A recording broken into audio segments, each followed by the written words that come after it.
Hello दोस्तों, मैं अनुभव बंसल ई कॉमर्स वर्ल्ड की तरफ से। तो काफ़ी सारे सेलर्स के जो मुझे मैसेज आ रहे थे वो इस चीज़ को लेकर के आ रहे थे कि सर हम ये आइडेंटिफाई नहीं कर पा रहे हैं कि जो पैनल्स होते हैं ऑनलाइन प्लेटफॉर्म वहाँ चोरी किस किस तरीके से होती है। तो फर्स्टली सबसे पहले मैं आपको एक चीज़ बता दूं कि ऐसे प्लेटफॉर्म जहां पर आपकी मंथ एंड में टैक्स रिपोर्ट या सेल रिपोर्ट जो है जनरेट होती है वहां आपको चोरी किस तरीके से पकड़नी है।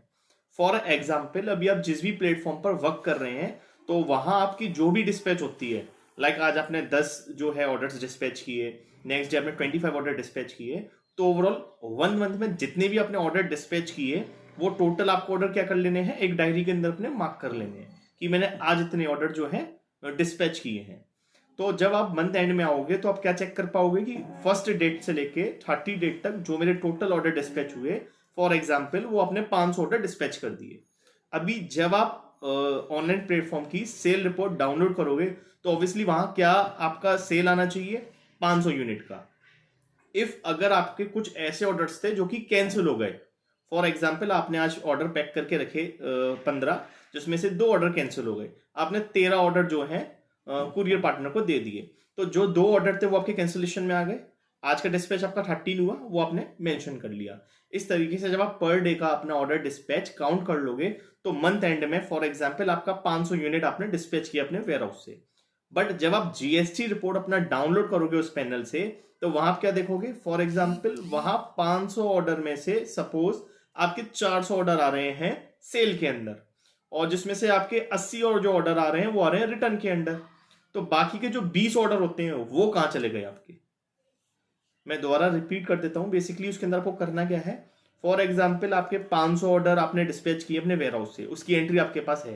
तो जब मंथ एंड पे आप जीएसटी की रिपोर्ट फाइल करते हो पैनल के ऊपर से डाउनलोड करके, तो वहां टोटल जितनी आपकी सेल आ रही है तो वो 500 ऑर्डर की होनी चाहिए ना। लाइक आपके 400 में से सपोज डिलीवर्ड हो जाते हैं, 100 आपके रिटर्न लग जाते हैं, तो वहां 400 सेल में और 100 आपके रिटर्न में बोलेंगे ना। बट वहां पर हो क्या रहा है, आपके जो ऑर्डर हैं वहां 400 फॉर एग्जांपल सेल में बोल रहे हैं, और आपके जो 80 ऑर्डर हैं वो रिटर्न में बोल रहे हैं, और बाकी के जो 20 ऑर्डर हैं वो कैंसिलेशन के अंदर मार्क हो रहे हैं। मीन डेट कि आपके जो ऑर्डर थे जो पिक्ड होने के बाद कैंसिल हो रहे हैं हब में जाने से पहले, ऐसे ऑर्डर्स आपके कैंसिलेशन में मार्क हो जाते हैं, जबकि वो आरटी रिटर्न के अंदर मार्क होने चाहिए। तो मैं ये नहीं बोलूंगा कि सभी सेलर के साथ ऐसा हो रहा है, बट मोर देन 70% एक रेशियो हम बोल सकते हैं कि ऐसा हो रहा है।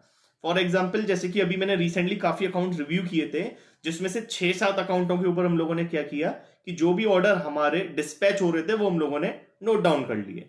एंड मंथ एंड में जब जीएसटी की रिपोर्ट हमने डाउनलोड की है तो वो रिपोर्ट एंड हमारी जो मैनुअल रिपोर्ट थी, दोनों में जमीन आसमान का अंतर है।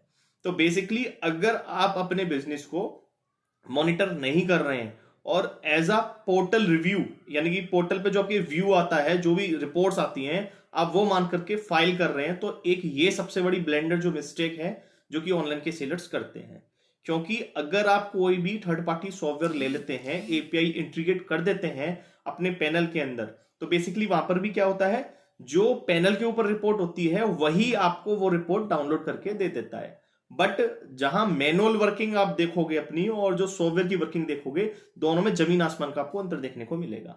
तो फर्स्टली एक ये जो मेन पॉइंट है, मेजर पॉइंट, वो सेलर्स को इसके ऊपर वर्क करना चाहिए। क्योंकि एक बारी जब आप वो चीजों को ग्रिप में लेकर के आ जाओगे एंड आपकी वो नॉलेज में आ जाएंगी, तो बेसिकली जब कोई प्रॉब्लम्स क्रिएट होती है तो ऑब्वियसली सेलर उसका फिर सॉल्यूशन निकालने के लिए कोशिश करेगा। जब धीरे धीरे सभी सेलर्स को इस चीज के बारे में आइडिया हो जाएगा कि बेसिकली वो गलती कहां कर रहे थे, किस तरीके से उनकी जो रिपोर्ट्स थी वो गलत हो रही थी, तो काफी सारे चेंजेस अपने को देखने को मिल सकते हैं। ऐसे और भी काफी सारे पॉइंट्स हैं जो 1-to-1 में अपनी नेक्स्ट वीडियो में बताने वाला हूं। एंड अगर आप उन पॉइंट्स के ऊपर वर्किंग कर लेते हैं तो आप देखोगे कितने सारे ऑर्डर्स ऐसे थे जिसपे आप ध्यान नहीं दे पा रहे थे एंड वो इनडायरेक्टली लॉस में जा रहे थे। तो ऐसे बिजनेस को, मतलब लॉस मेकिंग जो ऑर्डर्स थे आपके जिसका आप आइडेंटिफाई नहीं कर पा रहे थे, उसको प्रॉफिटेबल में कैसे लेकर के आना है, वो सारे पॉइंट्स मैं नेक्स्ट वीडियो में आपको ब्रीफली बताने वाला हूं। आप मेरे चैनल को लाइक एंड सब्सक्राइब कर सकते हैं जिससे कि मैं आपको और भी डिटेल ऐसी आगे बताते रहूं। Thank you.